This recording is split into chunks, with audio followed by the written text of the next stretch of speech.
আজকে আমরা লক্ষ্য করছি সিটি কর্পোরেশন, বিশ্ববিদ্যালয়, বিভিন্ন সচিবালয় সৎ, দক্ষ, যোগ্য, দেশপ্রেমিক নেতৃবৃন্দকে সরিয়ে দিয়ে একটা দলীয় সরকার প্রতিষ্ঠার জন্য ষড়যন্ত্র করা হচ্ছে।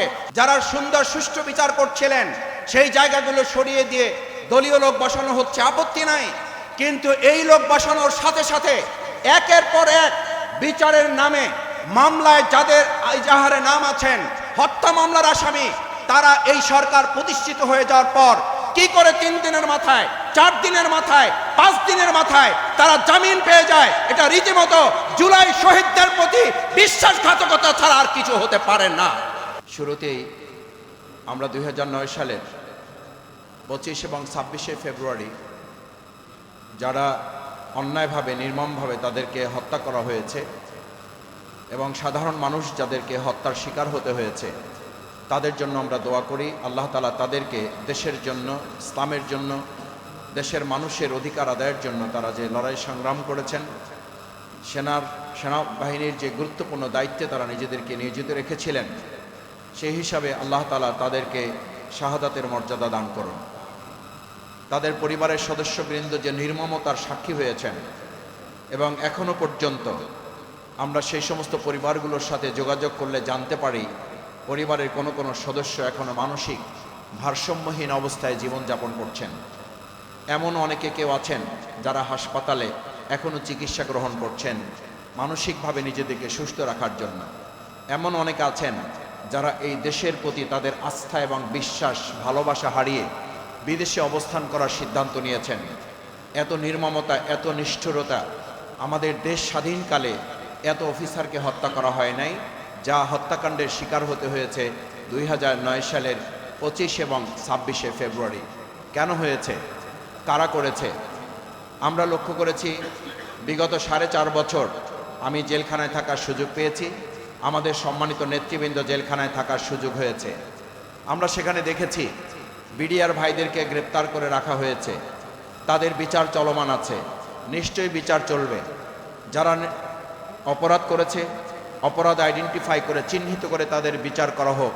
কিন্তু আমরা এটাও জেনেছি, কারোর সাথে কথা বলে আমাদের কাছে মনে হয়েছে শুধুমাত্র বিচারের নামে বহু বিডিআর সদস্যদেরকে মাসের পর মাস, বছরের পর বছর অন্যায়ভাবে বিচার সম্পন্ন না করে তাদের পরিবারগুলোকেও এবং ব্যক্তিদেরকেও, বিডিআরদেরকেও ধ্বংস করে দেওয়ার আরেকটা চক্রান্ত করা হয়েছে বলে তাদের সাথে কথা বলে আমাদের কাছে মনে হয়েছে। আমরা মনে করি 2009 সালের এক ঢিলে কয়েকটি পাখি মারা হয়েছে।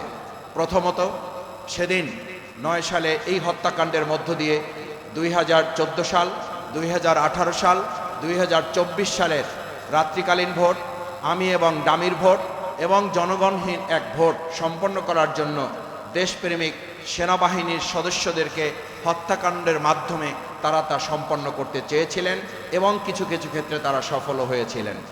সম্মানিত সুধীমণ্ডলী, সাংবাদিক বন্ধুগণ, আমরা প্রতিহিংসা চাই না, কিন্তু আমরা সমঝোতাও চাই না। কিন্তু আমরা লক্ষ্য করছি বিচারের নামে কোনো ক্ষেত্রে প্রতিহিংসার রাজনীতি করা হচ্ছে, আবার কোনো ক্ষেত্রে পছন্দ মতো সমঝোতারও একটা রাস্তা বের করার চেষ্টা দেশি বিদেশি ষড়যন্ত্রের মাধ্যমে কেউ বাস্তবায়ন করছেন। আমাদের কথা পরিষ্কার, নো সমঝোতা, সমঝোতার কোনো আপোষের কোনো বিষয় নেই। আবার একই সাথে প্রতিহিংসা পরায়ণ হয়ে নির্দোষ কোনো ব্যক্তিকে বিচারের আওতায় নিয়ে এসে অন্যায়ভাবে তার প্রতি বিচার প্রয়োগ করাটাও এই 2009 সালের 25 এবং 26 ফেব্রুয়ারি ঘটনায় সংগঠিত হতে পারে না। তৃতীয়ত আমি যে কথাটি পরিষ্কার করে বলতে চাই, সম্মানিত সাংবাদিক বৃন্দ, আমার ভাই এবং বন্ধুগণ, আমরা 2009 সালের 25 এবং 26 ফেব্রুয়ারি এই ঘটনায় আসলে বিডিআর এবং আমাদের পরস্পর বিডিআরকে মুখোমুখি করা হচ্ছে। এটি কোনো অংশে যদি সত্য হয়ে থাকে, প্রতিবেদন সরকার গঠন করেছিল, তারা সেদিন তাদের পক্ষ থেকে কমিটি নির্ধারণ করেছিল। কিন্তু এটা তো সত্য যে এই বিডিআরদেরকে কোনো একটা জায়গা থেকে তাদেরকে উস্কানি দিয়ে, তাদের নেপথ্যে থেকে সেই সময় যারা ভূমিকা পালন করেছেন, কুশীলব হিসাবে যারা কাজ করেছেন, নেপথ্যে থেকে যারা ভূমিকা পালন করেছেন, সেই সময়ের তৎকালীন প্রধানমন্ত্রী শেখ হাসিনা কোনোভাবেই এই দায় এড়াতে পারেন না। কোনোভাবেই তৎকালীন সেই সময়ের পার্শ্ববর্তী এলাকার আওয়ামী লীগ নেতা শেখ তাপস কোনোভাবেই তিনি তার দায়িত্ব এড়াতে পারেন না। নানক কোনোভাবেই আওয়ামী লীগের নেতা, যিনি সমাধানের নামে মূলত সেদিন একটা নাটক মঞ্চস্থ করেছিলেন, কোনোভাবেই তিনি দায় এড়াতে পারেন না। আমরা পরিষ্কার মনে করি এই বিডিআরদেরকে বছরের পর বছর আটকে রেখে বিচারের নামে কোনো কোনো ক্ষেত্রে যেমন টালবাহানা করা হচ্ছে, একটা পরিবার ধ্বংস করে দেওয়া হয়েছে, একদিকে সেনাবাহিনীর চৌকস সেনা সদস্যদেরকে হত্যা করা হয়েছে, শহীদ করা হয়েছে, আর একদিকে আমাদের সীমান্তরক্ষী বাহিনী যারা জীবন বাজি রেখে, একটা সময় আমরা শুনতাম জনগণ বলতো রৌমারী সীমান্তে আমাদের পার্শ্ববর্তী রাষ্ট্রের বিএসএফকে যারা জীবন বাজি রেখে জনগণকে সাথে নিয়ে নারায়ে তাকবীর আল্লাহু আকবার স্লোগানের মধ্য দিয়ে সীমান্ত পাহারা দেওয়ার এক উজ্জ্বল দৃষ্টান্ত স্থাপন করেছিল। সেদিনই নাকি তারা সিদ্ধান্ত নিয়েছিল এরকম বিডিআর যদি থাকে তাহলে বাংলাদেশের মতো প্রত্যেকটা ইঞ্চি মাটি বাংলাদেশ সংরক্ষণ করবে। কেউ এখানে দাদাগিরি, কেউ এখানে বাবুগিরি, কেউ এখানে রক্তচক্ষু দেখিয়ে আমাদের উপরে তারা প্রভাব বিস্তার করতে পারবে না। সেদিনের প্রতিশোধের অংশও নাকি এই 2009 সালের 25 এবং 26শে ফেব্রুয়ারি। আমরা একটা কথা পরিষ্কার বলতে চাই, আমাদের এই বাংলাদেশের বর্তমান 2024-এর জুলাই আগস্টের তরুণ যুবক ছাত্র জনতা সমস্ত মানুষ রাস্তায় নেমে ঘোষণা দিয়েছিল দিল্লি না ঢাকা, ঢাকা ঢাকা। সুতরাং এই প্রশ্নে আমরা পরিষ্কার বলতে চাই, শুধু একটা রাষ্ট্র নয়, আমাদের বাংলাদেশের বাইরে আমাদের সব বন্ধু থাকবে, আমাদের কোনো প্রভু থাকবে, এরকম বাংলাদেশ যেন আর কেউ কল্পনা না করেন। সুতরাং সেই জায়গায় 2009 সালের 25 এবং 26শে ফেব্রুয়ারি যাদেরকে হত্যা করা হয়েছে, আমরা আশা করি বর্তমান অধিষ্ঠিত সরকার এই ব্যাপারে অগ্রাধিকার ভিত্তিতে যত হত্যাকাণ্ড হয়েছে তার মধ্যে এটা চাঞ্চল্যকর একটা হত্যাকাণ্ডই শুধু নয়, এটা বাংলাদেশের জন্য স্পর্শকাতর একটা বিচারের ব্যবস্থা। সুতরাং বর্তমান প্রধানমন্ত্রীর কথা যদি সত্য হয়ে থাকে এবং তিনি যা বলেছেন তা যদি দেশপ্রেমের জায়গা থেকে বলে থাকেন, তিনি তার শপথের জায়গা থেকে বলে থাকেন, আইনের শাসন তিনি কায়েম করবেন, যে 3-4টি মূল কথা তিনি বলেছেন তার প্রথম পয়েন্ট ছিল আইনের শাসন তিনি কায়েম করবেন। আমাদের বক্তব্য পরিষ্কার, আমরা দেখতে চাই এই 2009 সালের 25 এবং 26শে ফেব্রুয়ারি যে নির্মম এবং নৃশংস মর্মান্তিক হত্যাকাণ্ড সংঘটিত হয়েছে, কম সময়ের ব্যবধানে এই সমস্ত সেনা অফিসারদের পরিবারকে আশ্বস্ত করতে হবে, বিচার নিশ্চিত করতে হবে, বিচারহীনতার সংস্কৃতি থেকে আমাদের বাংলাদেশকে বের করে নিয়ে আসাই হবে আইনের শাসন কায়েমের প্রথম ধাপ। আমরা আশা করব সেই ধাপ বাস্তবায়নে বর্তমান সরকারি দল তাদের এবং বর্তমান প্রধানমন্ত্রী তিনি যে প্রত্যয় ব্যক্ত করেছেন সেটি তিনি বাস্তবায়ন করবেন। সবশেষ আমি সম্মানিত সুধীমণ্ডলী ভাই এবং বন্ধুগণকে বলতে চাই, আমরা সেদিন লক্ষ্য করেছি মেধাবী, যোগ্য, সৎ, চৌকস নেতৃবৃন্দকে দেখে দেখে তাদেরকে হত্যা করার মধ্য দিয়ে বাংলাদেশকে একটা মেরুদণ্ডহীন বাংলাদেশে পরিণত করার ষড়যন্ত্র করা হয়েছিল। আজকে আমরা লক্ষ্য করছি সিটি কর্পোরেশন, বিশ্ববিদ্যালয়, বিভিন্ন সচিবালয় সৎ, দক্ষ, যোগ্য, দেশপ্রেমিক নেতৃবৃন্দকে সরিয়ে দিয়ে একটা দলীয় সরকার প্রতিষ্ঠার জন্য ষড়যন্ত্র করা হচ্ছে।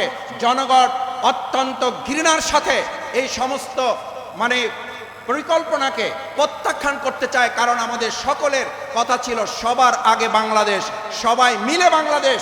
যদি তাই হয় তাহলে সৎ অফিসারদেরকে সরিয়ে দিয়ে, সৎ শিক্ষাবিদদেরকে সরিয়ে দিয়ে, আদর্শ, যোগ্য, দক্ষ, দেশপ্রেমিক অফিসারদেরকে সরিয়ে দিয়ে একটা সবাই মিলে বাংলাদেশ, সবার আগে বাংলাদেশ গঠিত হতে পারে না। এটা বক্তব্যের সাথে সম্পূর্ণ সাংঘর্ষিক। আমি আর একটা কথা বলে শেষ করতে চাই, আমরা লক্ষ্য করছি আমাদের বিচারের জায়গাগুলো আস্তে আস্তে সংকুচিত করা হচ্ছে। যারা সুন্দর সুষ্ঠু বিচার করছিলেন সেই জায়গাগুলো সরিয়ে দিয়ে দলীয় লোক বসানো হচ্ছে, আপত্তি নাই, কিন্তু এই লোক বসানোর সাথে সাথে একের পর এক বিচারের নামে মামলায় যাদের ইজাহারে নাম আছেন, হত্যা মামলার আসামি, তারা এই সরকার প্রতিষ্ঠিত হয়ে যাওয়ার পর কি করে 3 দিনের মাথায়, 4 দিনের মাথায়, 5 দিনের মাথায় তারা জামিন পেয়ে যায়। এটা রীতিমতো জুলাই শহীদদের প্রতি বিশ্বাসঘাতকতা ছাড়া আর কিছু হতে পারে না। এবং আমরা এটাও লক্ষ্য করছি কেউ কেউ আমাদেরকে বলেন, মাসুদ ভাই চকলেটের যেমন দোকান খোলে, ফুচকার যেমন দোকান খোলে, আমাদের বিগত দিনের ফ্যাসিস্ট আওয়ামী লোকেরা বর্তমান একটা সরকার প্রতিষ্ঠিত হওয়ার পর এরকম কিছু কিছু খুচরা দোকানও খোলা শুরু হয়েছে। আমরা একটা কথা স্পষ্ট বলতে চাই, যদি বর্তমান সরকার জুলাই শহীদদের প্রতি সম্মান থাকে, জুলাই আগস্টের চেতনাকে তারা লালন করেন, জুলাই চেতনাকে তারা ধারণ করে দেশ পরিচালনা করেন, তাহলে অবশ্যই এসব বিষয়ে সরকারকে জিরো টলারেন্স ভূমিকা পালন করতে হবে। আমরা জানি না, একদিকে আমরা দেখি বর্তমান সরকারে যারা নিয়োজিত হয়েছেন তাদেরকে সেই ফ্যাসিস্ট আমলের লোকেরা ফুল দিয়ে বরণ করছেন, আর একদিকে সরকারেরই অংশ আইজিপি নিজে বলছেন একটা নিষিদ্ধ ঘোষিত সংগঠন চলতে পারে না, চলার কোনো সুযোগ নাই। আমরা এই সাংঘর্ষিক অবস্থা দেখতে চাই না।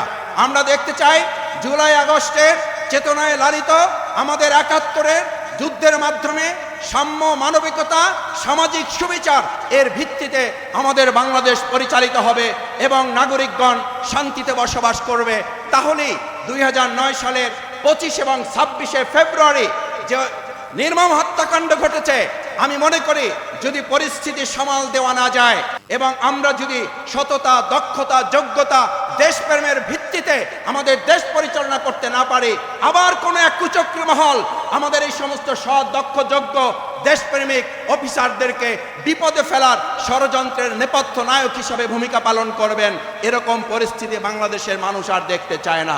তাই আসুন, আমাদের ২০০৯ সালকে সামনে রেখে যদি আবার ১৭ বছরের সেই পিছনের বাংলাদেশে আমরা ফিরতে না চাই, অবশ্যই আমাদের সৎ, দক্ষ, যোগ্য সেনা, আমাদের যারা দেশপ্রেমিক অফিসার, তাদেরকে দিয়ে বাংলাদেশ পরিচালনায় ভূমিকা পালন করতে হবে। আমি প্রধানমন্ত্রীর শেষ শব্দটি বলে বক্তব্য ইতি টানতে চাই। তিনি তার ৩টি মৌলিক বক্তব্যের মধ্যে এটাও বলেছিলেন, প্রশাসনে দক্ষতা, যোগ্যতা, সততা হবে অগ্রাধিকারের ভিত্তি। আমরা তার কথার সাথে বাস্তবতার মিল দেখার জন্য আরও কিছুদিন এদেশের জনগণ অপেক্ষা করতে চায়। সেই অপেক্ষার কথা জানিয়ে আবারও আপনাদেরকে ধন্যবাদ জানিয়ে, আমাদের শহীদদের দোয়া করে তাদের আল্লাহ তাআলা জান্নাত দান করুন, তাদের পরিবারের প্রতি সমবেদনা জ্ঞাপন করে বিডিআরের মধ্যে যারা নিরপরাধ, নির্দোষ, তাদের বিচার শেষ করে দ্রুত তাদেরও মুক্তির ব্যবস্থা করার অনুরোধ জানিয়ে আমার কথা শেষ করছি। আল্লাহ হাফেজ। আসসালামু আলাইকুম রহমতুল্লাহ।